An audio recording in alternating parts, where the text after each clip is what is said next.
Good evening, friends. I hope all of you are safe and sound within the four walls of your house. Today, I'm going to read a few extracts from my book on Martin Luther King Jr. Only in Darkness Can You See the Stars. And also, allow me to thank all of you who have been magnanimous enough, generous enough to not only buy my book, but also review it on Amazon and Goodreads.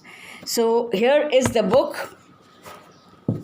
And now let me begin from the beginning. No, not from the beginning. Let me begin from the prologue, from the end.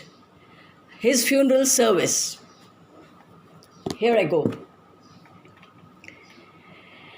At the funeral service at Ebenezer Baptist Church, where both father and son had served as pastors, there was a massive turnout.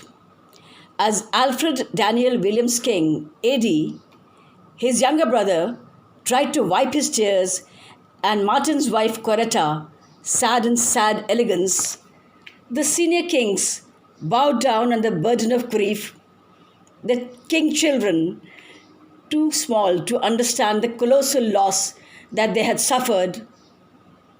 Suddenly, his deep and beautifully modulated voice echoed in the quiet confines of the church. A disembodied voice which had delivered a historic sermon on 4th February 1968, just 2 months before, in the same church, giving a new definition of greatness. You don't have to have a college degree to serve. You don't have to make your subject and your verb agree to serve. You don't have to know about Plato and Aristotle to serve. You don't have to know Einstein's theory of relativity to serve.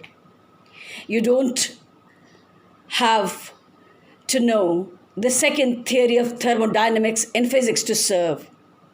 You only need a heart full of grace, a soul generated by love, and you can be that servant. The heart full of grace had stopped beating, and his family was devastated. Was her beloved husband really no more? An utterly distraught Coretta asked herself, would they never ever hear or see their beloved son again?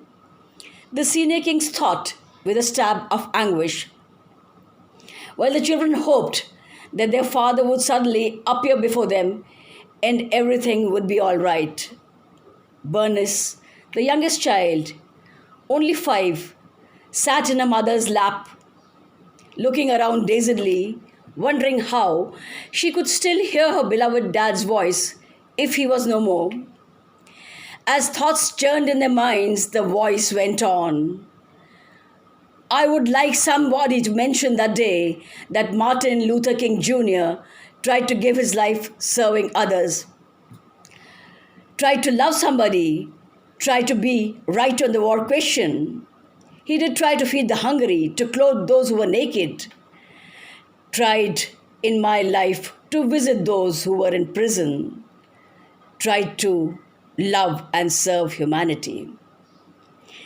The recorded voice echoed in the hall, and the senior kings closed their tear-filled eyes as splintered chunks of memory, shards of nostalgia poked them from all directions, forming a crazy collage of tinker toys, juvenile pranks, grins, giggles and guffaws, sibling rivalries, storytelling sessions, music lessons, parental reprimands, and childish escapades in 501 Auburn Avenue. And a happy but cloudy day just 39 years ago, when a reluctant son had ripped apart the clouds of uncertainty with a delayed but lusty roar to be born into an unjust world. Thank you so much for listening.